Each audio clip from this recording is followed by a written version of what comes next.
this tournament so far do incredible things, and we'll see whether that one's going to hit the bench, because I have a feeling it might. I have a feeling it might, unless Jankos wants to test him and they pinch the pool and get the Lee Sin for Jankos themselves for H2K. That's one option. Yeah, H2K does have the option of trying to first pick that away. We'll see if INTZ is even going to leave it up, but this is a very different two teams stylistically. When you look yesterday at jungle proximity in the top lane, it was actually insane. 26% of the time for Revolt to spend in the top lane versus only 3% of Jankos' time was spent up helping Odoamne. Yeah, interestingly enough, it takes 4 bans before the first jungler comes in this time. Bit of a change as far as that draft, but Syndra has been seeing a lot of bans. H2K prioritizing the Vladimir ban, which I find quite interesting. And interestingly, alongside that, Vladimir, the Gnar is now not available for Yang for that top lane. We saw how comfortable a pick that was for them yesterday. No longer the case. With the Nidalee already out, Elise or Rek'Sai, if banned now from H2K, would signal a jungle first pick,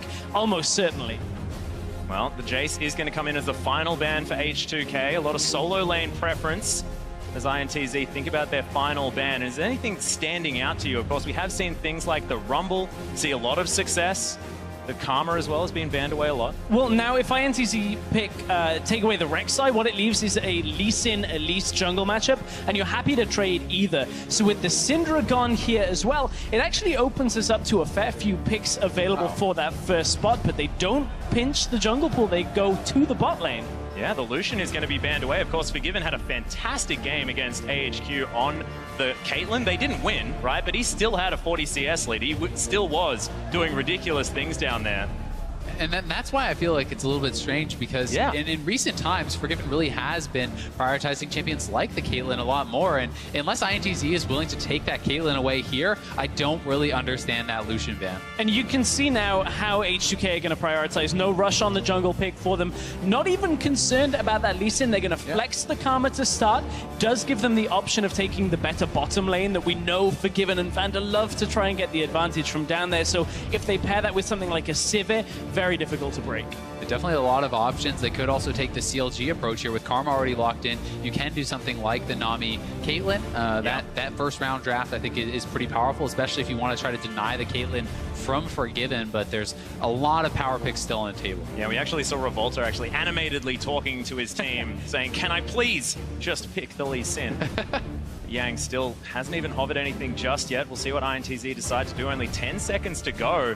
Very concerned looks on the faces here, as that is a power pick. Bagseal has a very intense focus, and intensely focused on the top side of the jungle. It's not the Lee Sin, but you know, I ran into Broken Shard, who's coaching with INTZ. He was saying that, you know, Revolta didn't even practice the Lee Sin. It was just like riding a bike for him, but you know, Rek'Sai... He's historically an incredible Lee Sin player. He has, but Rek'Sai has been a champion recently that he's done very well on with that early pressure. Yeah, and although Lee Sin has been having a lot of power in these games, it's actually Rek'Sai that's drawing a lot more of the bans. Teams are still certainly highly prioritizing this champion, and it actually matches up fairly well against the Lee Sin, simply because you can power farm like that, you can donate over your blue just like Lee Sin, and when he Qs you, you right click on him, you unburrow and interrupt that Q damage. The jungle matchup though isn't the only one that matches up very well, because INTZ right now, they've picked themselves up the Rumble, H2K banned the Gnar. That's one of the matchups that we've seen do well into the Rumble. So what is available for that top lane matchup? It's going to be the Kennen that remains. In fact, both of the solo lanes now being locked in, confirming that Karma will be heading into the support position as Ryu grabs the Cassiopeia as well. Tokkers now has to try and figure out what he wants to take into the Snake, and, you know, Victor has proven to be an okay choice. Another pick that has worked out pretty well against this is actually the Varus. Varus is something that we've been seeing into Syndra where it actually kind of struggles more, but against Cassiopeia, you can outrange this guy. You have strong lane wave clear, and it is an option. Azir is not something we've seen a lot of lately. Yeah, it's a historic pick for Tokkers, who of course did help win CBLOL with that champion. Of course, it was played on a very early patch, and not one where we have seen the likes of the Cassiopeias, the Vladimirs, and the Malzahars. The thing for Ryu, though, is this is something H2K have shown a lot of comfort on. Yesterday, they did exactly the same thing, picking the Cassiopeia second rotation on blue side, and just picking it blind, able to play comfortably into whatever INTZ picked. The response is going to be a mage that plays for later into the game as well. A lot more team fight focus, perhaps, off a wombo combo. You've got the Equalizer coming out already. Now Shockwave shockwave on top of it. Yeah, and actually, that Orianna. I really like it paired up with the Rek'Sai as well. I mean, it's an old ball-carrying method, just tunneling yourself in there, delivering a ball to the backline and spinning people around. See whether it's going to work here for Tokus, who is more than happy to sit there and farm in lane. I do have a bit of concern about the Ezreal, though. I do think that Caitlyn here is looking like a pretty obvious pick, and it's going to be locked there by Forgiven. So to me, it's just something where I feel like INTZ really wasted their Lucian ban. Could have been used to take away something like the Cannon, to take away something like the Cassiopeia, maybe create a little bit of a better pick ban for them. The other side of this, though, for INTZ is they have given themselves a little bit of comfort in that they're last picking their support, actually picking in order across the map here. So if the Nami comes out, they might be able to play for a safe lane. Is he really locking Oh, we got it. Oh my goodness. Okay, Skarner on the Rift. He misses his kind. We almost had one yesterday. Yeah, no, I'm so excited. We finally got the Skarner. So Skarner is a champion heavily pick-oriented. You have the speed-ups here from the Karma. And similar to Malzahar, it actually warps a lot of your opponent's builds. QSS can become extremely important when dealing with someone like this. So it is that kind of hard initiation. You can grab someone like that Ezreal. If they don't have the QSS, no chance to really react. Same thing with champions like the Rumble and the Orianna, who are going to be relatively squishy early on. And could we see something like maybe a Janna picked up here? I mean, we have seen it as one of these picks in the past. Possibly. I think if it's a range support, the Nami is coming through here potentially. Yeah, Nami is good for lane. Another champion that matches up really well specifically against the Skarner, though, is actually Morgana. Black Shield, very powerful against this. They're not going to elect to go that route. Are going to be picking heavily for lane with this Nami Ezreal bot lane duo. Does also transition somewhat into the setup for team fights. We've seen Nami ultimates go great into a team fight to kind of slow them down. Some have whiffed as well. If you can get the Rek'Sai in there with the ultimate from Orianna, there is that wombo combo potential. But on the side of H2K, let's look down the list. You've got the Caitlyn, you've got the Karma, Pogue focus in the bottom lane. They're not going to be able to kill the Ezreal Nami, but can they get a lead from that? Potentially. Maybe Jankos can get himself into the bottom lane or the middle lane and look to turn the tide. And I really do like the peel opportunities that they have for Forgiven here as well. Such high range, so can actually do a lot of it himself, but he's got the shields coming out of the Karma. He's got the Skarner there as well. If a tank makes it into that backline, you bet he's going to get pulled out of there. So I do like the opportunity Forgiven has to do what he did to H2K, and we'll see, AHQ, and then we'll see whether they're going to be able to actually pull this one out to a victory, like the majority of our analysts have predicted. The H2K composition is very similar to the actual remade game that we had yesterday from TSM. It was the Skarner, you had the Kennen coming through, and you know, we were talking backstage about that defensive capability, and I want to see whether it comes into effect now with Forgiven there, as the Caitlyn this time, not the Ezreal that was available there. Exactly right, but you guys know what to do. Tweet at LOL Esports with either H2K win or ITZ win, and we'll add it up in game.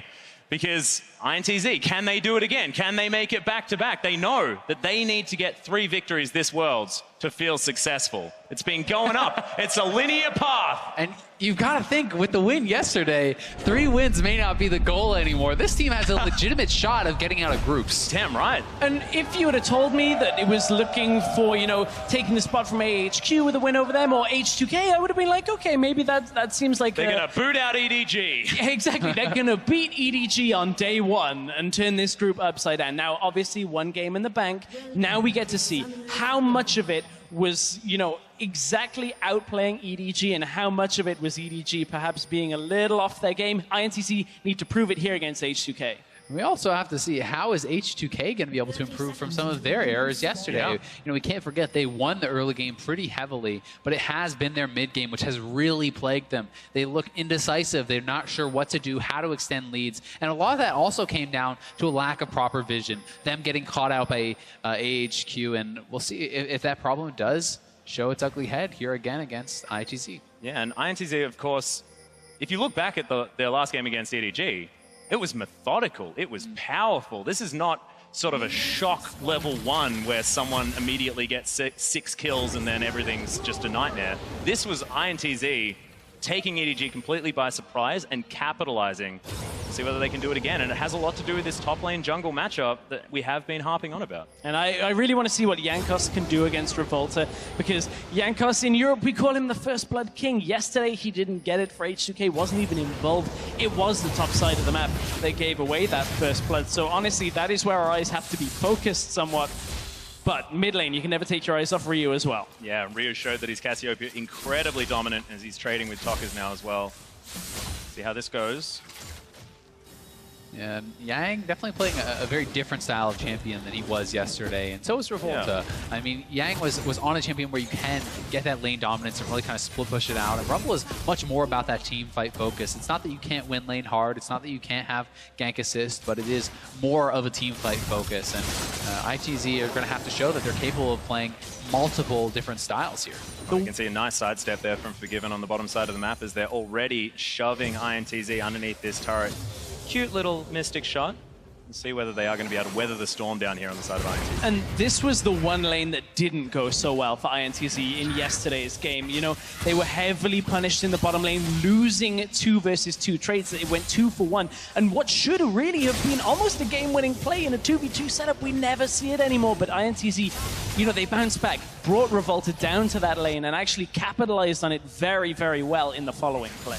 They certainly did, and Ryu push up very far here against Talkers, and I don't think they can even go for the skank with Talkers that low on HP. Yeah, and Yankos now considering that first blood opportunity up here as Yang is pushed up very, very far. High health bar. Can he actually get this one done? Of course, there's a heck of a lot of speed on offer. In he goes. There's the flash from Odawane. Needs another Mark of the Storm and finds it onto Yang. The flash has already been used, but he gets it safely under the turret. May have to go back.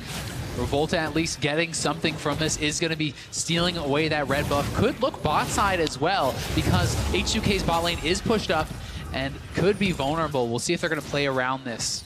Ryu kind of suspects something. He drops down into the bottom side jungle, drops a ward, but it's not going to spot Revolta as Revolta is heading away from it. Now they're going to meet. That ward should be able to, you know, give them the information, but Revolta's found Yankos anyway. Yeah, he has. Not going to poke his head too far in. Actually decided to not take the crystal as well. I do like that sort of mind games you can have. You always want to grab it, because that's 10 gold. I mean, that could be the difference. But decides to leave it there. Now going to head back into his jungle as well. Looks like first blue to go over to Talkers at the same time. So an Orianna always happy to have more mana, especially in this laning situation where he's already down 13 CS. I must admit, Atlas, perhaps you, more than the two of us, might be the more expert on the Skarner. We haven't seen it too much in Europe. All that much. I used to play it from time to time. We did see it, of course, throughout their playoffs, but certainly didn't have the impact on its own that we were expecting. Did very well with its lanes winning, just kind of went around the map. So we'll see whether Yankos has a bit more impact than some of the LPL junglers had with it when you look at it in a vacuum chamber. In fact, the first time we saw it this season was Clearlove playing it in a series against OMG, the team that was actually last in that group. Ooh, Revolta. There go. Best in goes Revolta. Nice Inspire from Vander, gets himself the shield. Doesn't get the tether. Yeah, Rek'Sai takes a lot of damage. Yeah, a bit of a forced gank there as unless Jockster can land a bubble or something, it's probably not going to work out. But Talkers really is struggling so heavily. Ryu has a bit of a freeze here on the mid lane. Talkers just wants to get it shoved in, but Ryu refusing to let him do so. And 39 CS to 21 is a big problem in the mid lane. Massive problem with a massive CS difference, however. Talkers has to be careful because it's more about territory. He's got the ward down to stop Yankos getting into the lane easily here, but he's already there. Revolta looking for the counter gank here. Nice miasma goes down. Talkers wasn't going to flash, so everything's going to be fine for the moment. Bot lane. Jockster, though. Ooh, he's been stunned up. The Ignite's going to go down. Nice heal. The flash, the counter flash. Macau is going to be fine underneath this turret. INTZ hanging on by the skin of their teeth. They're hanging on, but the gold lead is opening up. 500 just off farm. Almost 6 minutes into the game is very problematic. These guys need to stem the bleeding. They need to hang on and start just doing better in these lanes. I mean, mid lane is really getting out of hand. From this point, it's got to be Revolta that's assisting here because straight up, it doesn't look like INTZ are able to hold against H2K. You know, Forgiven is known for his dominant laning phase, his oppressive laning phase, where he just wants to take you on 2 versus 2 time and time again, and he's getting this time bubble. Yeah, Aqua Prison is going to go down. Macau trying to get the follow-up damage, but Vander needs to be respected as well. Jockster is one Peacemaker away from death. INTZ will probably have to go back here. It's a tough situation because they obviously are really at risk of dying and getting dosed, so they're going to have to back off. That means they're going to sacrifice even more CS. They're going to give Forgiven a fantastic base here. You will be able to fully shove in the wave and now have a really strong buy here on Caitlyn. Exactly. Macau's only level 4 still because of having to back away from all of that experience, so we'll see whether he can recoup some of that getting back into the lane. So Forgiven historically has been a Caitlyn player for a fair amount of time, and Forgiven's also a player that sometimes gets a little stuck in his ways on a few things. He's one of the last proponents of the Q-Max on Caitlyn, which we do still see from time to time, all about shoving out, get that lane presence when it comes to the minion wave being under the enemy's tower. Damage, stress. But I've spoken to a lot of AD carries like Reckless over in Europe who he kind of was a proponent of Trap Max for a very long time recently. People are. Because the thing is, you get to like level 9, you have so many traps around the lane, and you just hold one that it's impossible for the enemy AD carry and support to push forward. And as soon as you do, you hit them with some crowd control, combo it with that last remaining trap, and you're just able to take full control of the area in the lane rather than just have straight up more damage and push.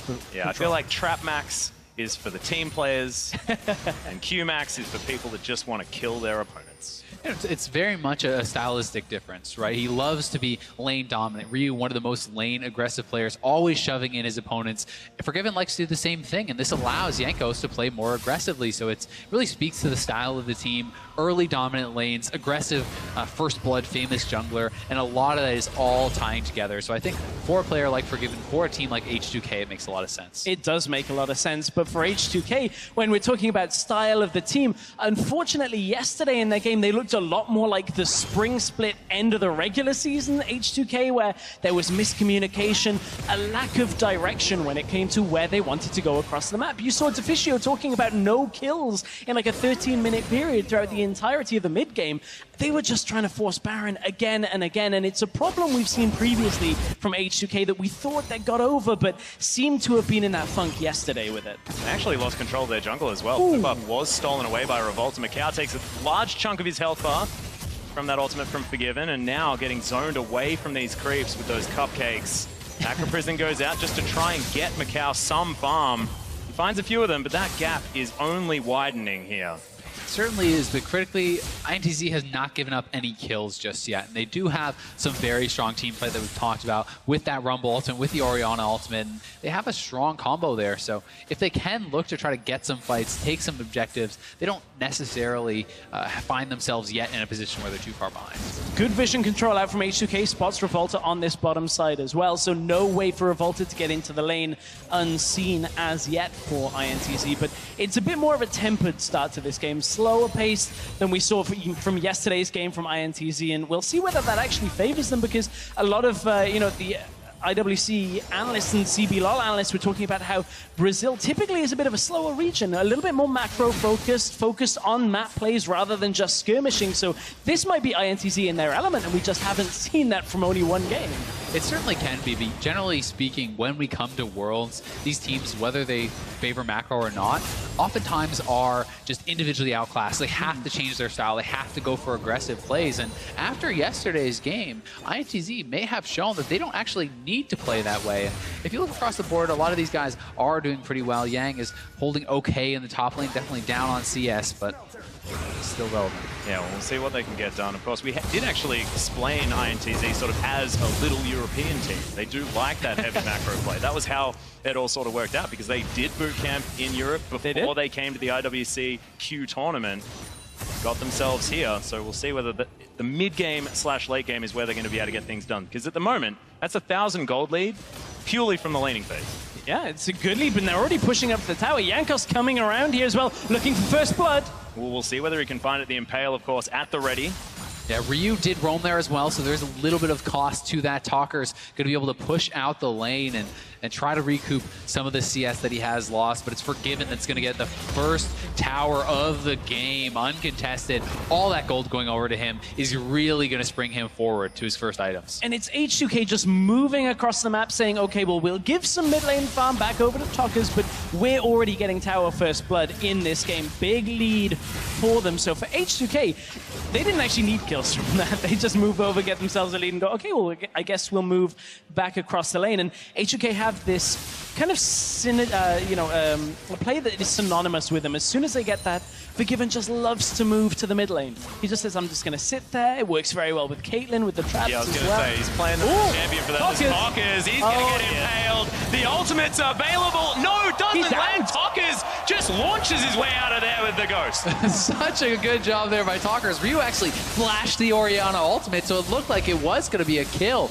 But Jockster there with the save keeps his mid laner alive. But as Stress pointed out, H2K loves to move this mid lane move, and they are sieging very heavily here, looking to get another turret. It's not about getting the tower on this minion wave, but over time, this is going to get chipped down further and further. And as for 80 carries that can repel this kind of push, Ezreal is not one of them. Not particularly good at actually pushing back a whole wave at a time. So Talkers should be able to do that when he gets into the lane. Ezreal will bounce back to the bottom lane for Macau so he can accrue some farm. Yeah, thankfully Talkers has made his way back to the lane, so that Morellonomicon almost completed, but he does have some AP on his belt, and that Dissonance should help him with that wave clear. Nice from Vander, the empowered Q onto Macau, but able to weather it for the moment. Of course, support Karma not doing more and more damage as that build gets completed. Jockster regroups in the bottom side, but you know, for as much as H2K committed to that play in the middle lane, that was the Impale used for the first time this game. Ryu committed his flash and the ult.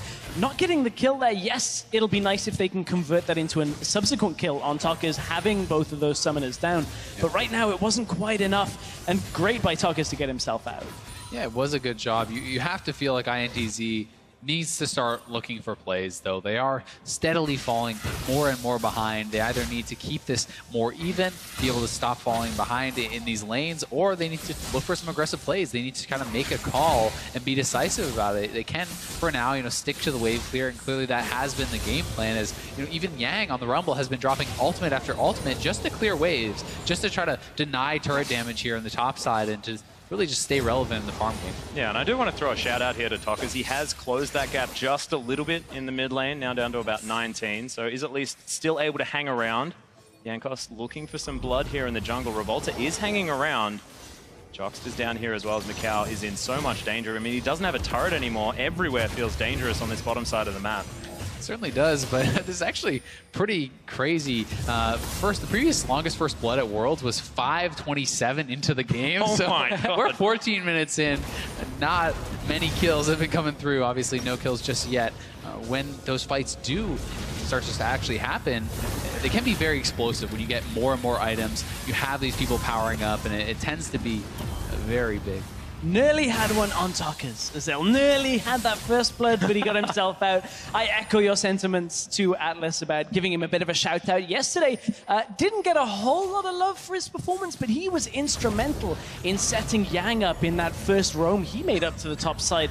One of the things that a lot of the analysts have talked about is those early ghost plays out from some of the European mid laners. Talkers seemed to have picked that up himself. Headed top side, got Yang ahead. Hasn't been able to in this game, but certainly is somebody that seemingly a lot of people are sleeping on. This game, maybe not so great. Ryu's up in CS fairly heavily. Oh, we scale in Stress. Yeah. We scaling. Orianna still will be able to get things done if he gets the farm. Trying to get what he can. Still, 20 CS behind. Just play it for the late game, boys. Yeah, and they do definitely have a pretty strong late game here. Revolta has been very heavily farming as well. He picked up that Tiamat early on the Rek'Sai and really has kept himself ahead of his opponent as far as that goes, but Dragon going to go away of H2K uncontested. Yeah, just for free there for H2K. And this makes me a happy man. Yesterday, H2K just backed away from Dragon, gave all of the early ones over to AHQ. And from there, they kind of fell behind, but now maybe looking to fight. They pick up the first straight. We'll see where they can build off from that. H2K with a bit of a turnaround from yesterday's performance. INTZ actually looking like they do want to answer this aggressive movement from H2K in their jungle. Can't quite find any of the skill shots here, but still able to lock down their own Crystal Spire. H2K do back away. You can see Yang up towards the top side, having a very quiet early start to this game, is behind quite a considerable margin now against Odoamne. Has overheated. Odoamne taking a lot of damage, but not going to find too much more. Yang just asserting some dominance. It'll be interesting to see if INTZ is actually going to go for a fight around some of their item completions, because if not, H2K's game plan is pretty clear. They want a siege, they have the Caitlyn, the Karma, and they have a lot of zone control with picks like the Kennen, so they definitely can aggressively siege onto these turrets. And mid lane turret, down below half HP, is looking like it's going to be the next target here for H2K, unless INTZ can do something about it. Likely will be. Here's the preemptive ultimate, comes out from the Caitlyn.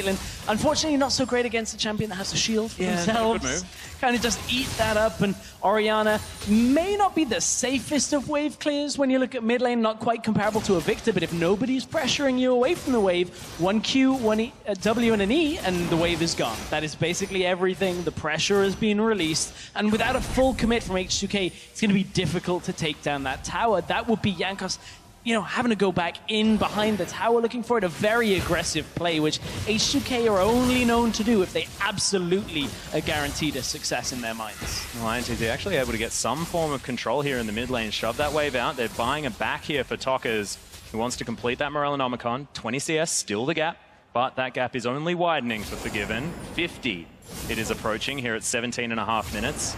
Yeah, that is becoming very problematic. And one of the other big problems here is actually that Macau and Talkers have been both sat mid lane for so much of the time that they're actually kind of splitting farm in a lot of these cases. And now it's Talkers moving over to that side lane, which is going to leave that mid lane turret pretty exposed, because he is a lot of their wave clear, and the Ezreal alone may not be enough to actually keep this clear. So Talkers will have to move right back to mid, and they'll just be in that position where they're sharing farm again. And this is something H2K will actually be familiar playing against. Believe it or not, this is something Fnatic did a lot in the early 2016 season.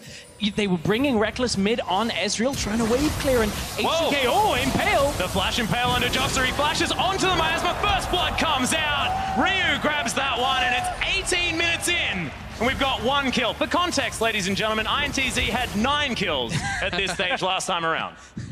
Oh dear, at that point it was just Jankos finding Jugster in the, in his own jungle, I suppose, at that point for Jugster. Jankos just put the vision down, they managed to get the first kill. Easy conversion into a #1 up in that kill score. At least it is just a support, but H2K moving up to the top side, and Yang is going to be completely zoned off here. A lot of damage going in on this turret, and H2K finally doing a good job to start extending this gold lead. Yeah, Revolta down here with his 80 carry in mid laner, seeing if they can get something done, but I mean, that is a Runan's Hurricane on Forgiven, and he can clear out a wave like anyone else. He can. Clears that out real quick, stacks up that headshot quickly as well. You just kind of push the wave back away. Ryu gets tagged. Here comes Revolta. Yeah, gets the knock up onto Ryu there as well. Flashes out of the way. Good tidal wave, but flashes it. God tier plays as Jankos picks up the second kill. It's 3 now on the board for H2K. Massive play there from Odoamne, just absolutely destroying them, but more fights breaking out in the mid lane. Yeah, Forgiven lands the Peacemaker, just the tip onto Tockers. Macau continuing to push forward. But this has all of a sudden exploded. Basically 1 versus 2 for Forgiven in that situation. Gets the net, lands the damage. At this point, Macau doesn't really have enough to trade. Jankos still in INTZ's jungle. Here comes Macau. Yeah, looking to try and take this one down. The Skarner slowed. There's another Harpoon. He's looking to dodge, but Macau gets it with the auto. Ryu almost soloed out by Tockers. Uses the last of his mana, and Forgiven should be able to take down the turret. Was that a bait stress? Is that how that one's supposed to work? All of your mana now used trying to take down the mid laner, and then we're going to be able to get your mid lane turret. The problem is there was just enough for Tockers to take out the couple of minions. I don't know whether European mind games are quite that next level, Atlas. Oh, no, I was talking about yours. Giving you a lot of credit. Well, we'll give a lot of credit over here to Odoamne for that play. Right onto Jugster and Revolta. Jankos picks up the second kill from that. Not a whole lot to write home about. In mid lane, we're still seeing the siege. Yeah, Forgiven dodges out of the way of the Aqua Prison. There's another couple of auto attacks in that turret, but Fortification will make it about 3, and Forgiven doesn't want to be tanking this one up. They end up moving in here as well, and that will be outer ring threatened. Top lane has taken a fair bit of damage as well, and H2K just slow and steady taking this one over. It's 4,000 gold now at 20 minutes. Of course, not a massive one. Still, INTZ feeling the pressure from every angle. It's not out of reach, but it really is just tough. You need to have the Ezreal getting farm. He needs to be scaling up. He's falling further and further behind, and you can see the H2K is just doing a better job splitting up their farm. Ryu's on the bot side now picking up waves, and they're doing a better job of just lane assignments here, spreading their players out, getting a lot more farm than INTZ is at this point. The thing is, H2K, they're getting, a lot of farm, as you're talking about. They're getting some vision control, but it's enough so that INTZ can't get any control for themselves over the river, over the enemy jungle. Forgiven's going to have to back away from the Mountain Dragon here. Yeah, a lot of damage actually down onto the Caitlyn. Half health now as Revolta's going to take away the crystals by INTZ. Do not want to see two Mountain Drakes. Careful of the TP flank, though. Odoamne has a lot of wards to TP into if INTZ commit to this. Looks like H2K are going to back away, though. They're behind the Dragon Pit. Yeah, INTZ wants this as Yang has actually just walked down, and H2K seems pretty happy to just give it up. It's mid tower. That's what they're looking to go for. They're pinging on it already. They're trying to get Forgiven in place just to hit it. Yankos wants to go himself. He gets it. Just tanks up the turret. Well, Crystalline Exoskeleton able to shield him for the moment. Gets out of the way of that turret. That's one way to do it, as Odoamne gets a top lane out of turret as well. So 2 turrets for a Dragon. I'll take that trade. Overall, H2K will take that trade anyway, because this now unlocks the jungle of INTZ. What were previously shallow wards out from H2K around the entrances to the jungle will now turn into deeper wards. And this is going to really prevent... Did he get that? Was a scuttle He steal. stole it. 10 out of 10. Macau getting the game back for INTZ. It's a moral victory. There it is. Nice little snipe there by Macau, but this is now the stage where we have to see H2K improve on their previous performances from yesterday. They had a good lead yesterday, and then this is where they really started to kind of stall it out. They weren't sure exactly how to win the game. They kept moving back and back to Baron. I'd like to see them extend that vision, get control over the pit, and start to be able to extend this lead further and further, because if they do play it slowly, if they do just default to that, oh, well, I guess we got to go to Baron, there's a massive amount of AoE damage that comes out from INTZ's composition, and they could challenge them in a fight where H2K gets pumped up. One thing I really do like about the Skarner pick here as well, considering that... Oh, here goes Yankos. Oh, he's all the way in there. Tucker's going to be pulled into his death as Ryu locks down another one.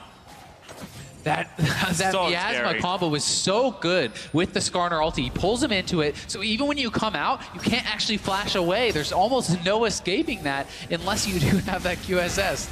Oh, he's going to find Revolta here as well. Twin Fans eating in to the Rek'Sai, of course, does have to tunnel. Oh, Yang in the bottom lane. Odoamne looking for the solo kill. Yang gets... Oh, with a flash, gets him out of there. I thought the stun might be enough, but no. Yang survives. Just holds his flash for long enough, but as you're saying, that combination with the grounded Azael is so punishing.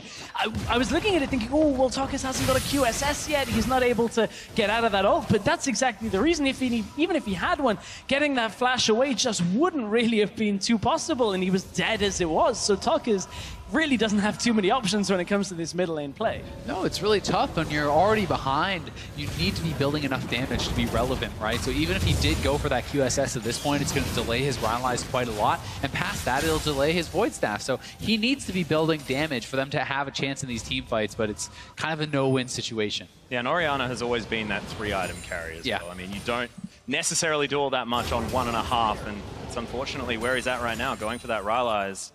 Yang looking to shove out this bottom wave. Odoamne waiting for him to turn up. Protobelt there. Abyssal Scepter as well. Almost has his Void Staff. He's going to look for the soul kill. He knows... No. Oh, wow, he queued the first minion accidentally. I don't know whether he was looking for the minion or just didn't quite hit Yang with it, but at that point, didn't want to follow up. Yeah, I thought with just Yang having no flash, he might have actually tried to go for that, but is going to play it safe and probably very smart with H2K extending that vision. No reason to take that risky play, and with H2K having Cassiopeia and that Mountain Dragon, they are going to be able to take down Baron quite quickly. Is that a warrior enchantment on Yankos? Yeah. Interesting. It is. He just wants more damage, and H2K have got a lot of damage, but speaking of the lack thereof, Revolta gets himself out. I've been pinged by our stats guys that Vander is out-damaging Macau and has been for the whole game. I mean, yes, Karma, Poke Champion, does have the damage, but certainly compare that to the Ezreal game we just saw from Uzi, from the damage that came out. little bit of a worlds of difference, if you will. But we'll see whether Talkers can get more damage out of the mid lane at the same time. But building that Giant's Belt, you mentioned it, Rallies. Historically not an item we see out of Orianna. Typically doesn't really struggle with crowd control after Dissonance and Shockwave come through, but certainly needs the extra health because he is struggling against this Skarner. Yeah, and it is seeming to be that new popular build. We saw Bjergsen building it yesterday in their loss, and people are just really loving the Rylai slow, but Macau making a call here. He closed the gap. Macau's going to be pulled in and destroyed. Ryu sets up the Masma one more time, and this just looks like they can do it over and over again. Rinse and repeat. Jankos is showing off the strength of the Skarner pick, and it looks like finally they will move to Baron. Well, Ryu, of course, can take this one down very, very quickly. They're actually deciding to bait it for the moment. Cute little Prey Seeker from Revolta starts it up for Jankos, but he says, well, I'll take this fight.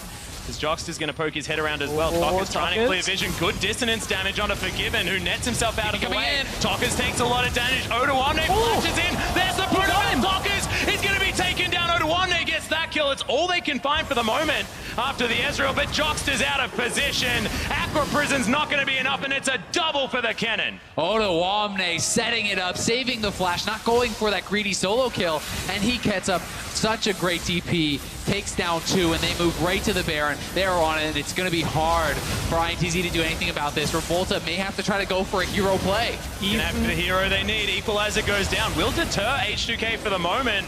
Fair bit of damage from the true shot barrage. He gets it in a little bit too early. There's 900. Oh my goodness, Jankos picks that one up. Revolta flashes out. So thankfully he doesn't sacrifice his life, but that was too close. He went early. H2K held the damage. 100 damage roughly was what was the difference between a steal there, but Talkers got engaged upon initially. Yeah, just look at this TP coming in from Odoamne. He has the Proto Belt, he has the flash into 3 of them. Amazing amounts of damage coming out, and although Revolta escapes, Jockster was not so lucky. Cornered by a Scorpion and a Yordle at this point. Odoamne boxes him in.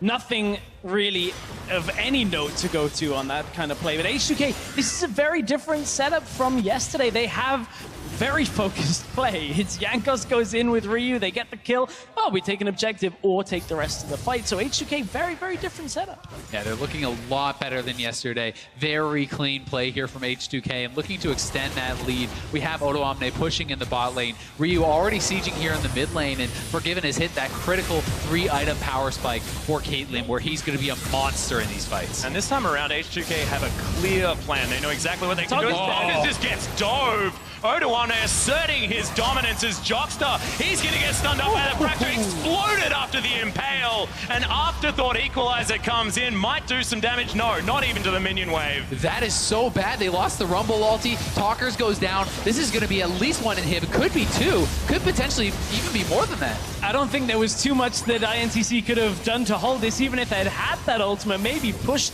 Odoamne back, but they've got the Baron buff. Ryu's pushing mid at the same time. There's nothing that INTZ can do. Yeah, Jankos is going to help take that one down. Second inhibitor to fall, and H2K in control for this entire game. It's a 12,000 gold lead for the European team. Could this be victory for Europe? And it's all been about just the aggressive plays H2K have been making today. Odoamne goes forward, doesn't matter, the Shockwave hits, the Slicing Maelstrom is already in, and then Jankos has one thing on his mind, and it's dragging Jockster back into Forgiven for that finish off with that last shot, and H2K from there push 2 inhibs. Sushi for dinner, Jockster 0-4-0. It's I was wondering about the battle between a Scorpion and a fish, and we discovered that. Scorpion's pretty powerful things.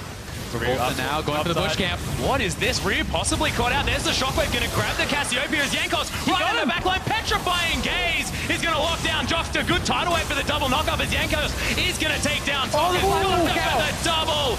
My God, in goes Odoamne. Perfect timing on the cannon, and H2K look to do no wrong this time around. Jankos is launching his way in. They've got super minions on Nexus turrets. They're looking to finish this one off. Just an absolute bloodbath as Odoamne cleans up, and H2K will claim their first win. Revolta as well. I mean, he can't do anything. Yang sitting near his fountain. The Nexus is going to fall down. H2K pick up the first win for Europe, and they do so decisively. A sigh of relief you can see from H2K, but very controlled overall. Didn't really seem at any point in the game for them that they were on the back foot, even though INTZ potentially had a couple of setups that could have gone their way. We saw, Revolta on this Rek'Sai that people have talked about didn't opt for the Lee Sin, but a very measured H2K hold their nerve and pretty much just push INTZ back into their base. Yeah, INTZ, such a different showing from yesterday. They were so passive. They were losing all their lanes. They were not really willing to make those plays to try to get themselves back into it. And Revolta was so aggressive yesterday on the Lee Sin, non-stop ganks to the top side. And the first time he really got involved in a fight was pretty much when the game's ending. 0-1 and 0 is his scoreline in this one. Yeah, just a little bit unfortunate. And I have a feeling it had a lot to do with H2K's composition. The fact that once they were ahead, that Skarner-Cassiopeia combination just meant it felt INTZ didn't have any options to try and get themselves back in. It was so oppressive. And the playstyle helped out. They were very calm, very measured. H2K just never let anything fall apart, which is what happened versus AHQ yesterday. Yeah, and the pairing between Jankos and Ryu really on point for that combo that you were talking about. And Ryu seems to be powering up right